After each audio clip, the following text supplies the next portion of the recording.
The कहानीबाज।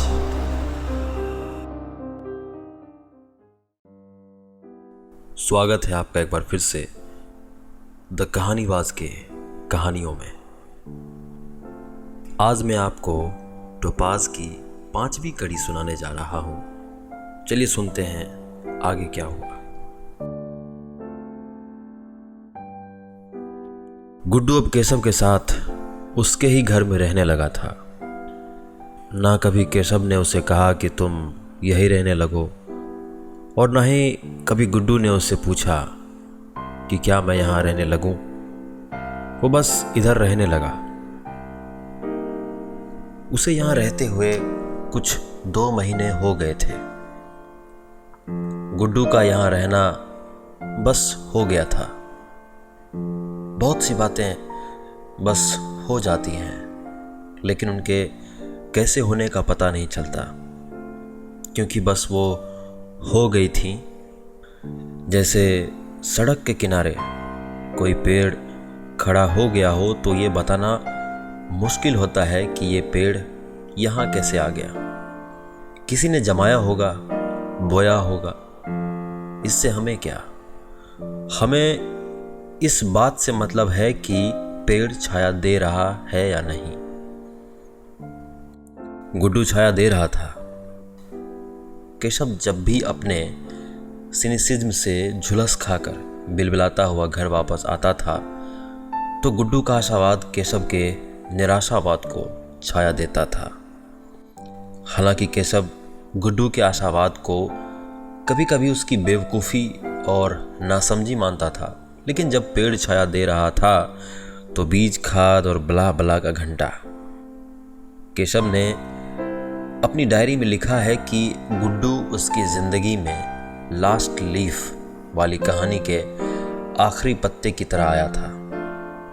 जब बचपन में माँ ने उसे ये कहानी सुनाई थी तो केशव को हमेशा लगता था कि उसकी अरसे से बीमार माँ की ज़िंदगी में कोई लास्ट लीफ आएगी और वो फिर से अच्छी हो जाएगी, लेकिन उसे हरा भरा करने कोई लास्ट लीफ नहीं आई।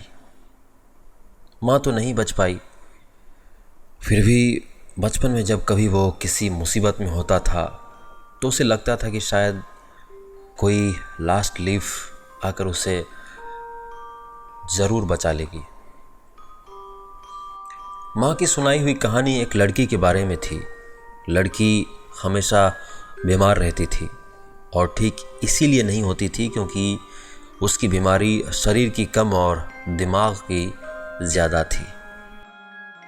अस्पताल में लड़की के कमरे में एक खिड़की रहती थी और खिड़की के बाहर एक पेड़ रहता था। वो हमेशा उस पेड़ की गिरती हुई पत्तियां गिनती रहती और कहती कि जैसे ही इस पेड़ की आखिरी पत्ती गिरेगी मैं ये दुनिया छोड़ दूंगी। भयानक सर्दी की रातों में उस पेड़ पर गिनकर बस 6-7 पत्तियां बची थीं। दिमाग कमाल की चीज़ होती है। अगर आंखें औ से अनार देखती हों और दिमाग कहे कि ये औ से अनार नहीं बल्कि हौ से हरामज़ादा है, तो आंखों को अनार हरामज़ादा लगने लगेगा। लड़की के साथ भी वही हो रहा था।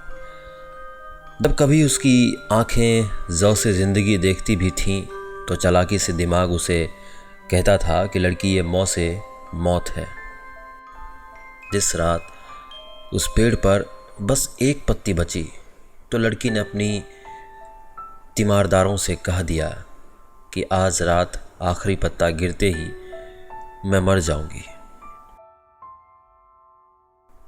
उसी मोहल्ले में रहने वाले एक गुमनाम पेंटर को जब इस बात का पता लगा तो फौरन घर वापस आ गया।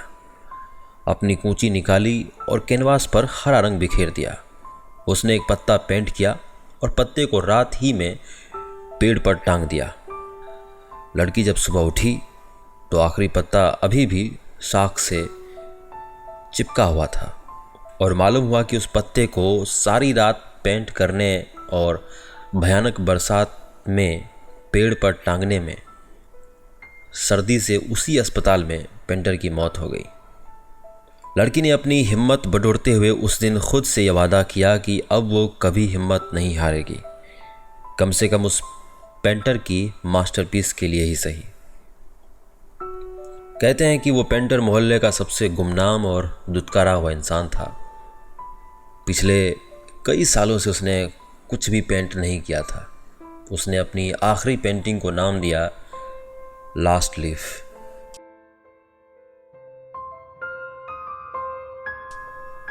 केशव धीरे धीरे गुड्डू को लास्ट लीफ मानने लगा था। उसकी वजह कुछ भी हो सकती है। गुड्डू उसकी जिंदगी में डोरबेल बजाकर पिज्जा लेकर दाखिल हुआ था। अगर उस दिन गुड्डू वक्त पर दाखिल ना हुआ होता तो शायद केशव टोपाज के ब्लेड से अपनी नस को काटकर उसका फुहारा बना चुका होता। उसने केशव को सुसाइड करने से बचाया था। केशव सुसाइड क्यों कर रहा था? क्योंकि केशव के लिए सुसाइड भगवान को बताने का एक तरीका था कि इससे पहले कि तुम मुझे फायर करो, मैं खुद ही तुम्हारी चाकरी क्विट कर सकता हूं।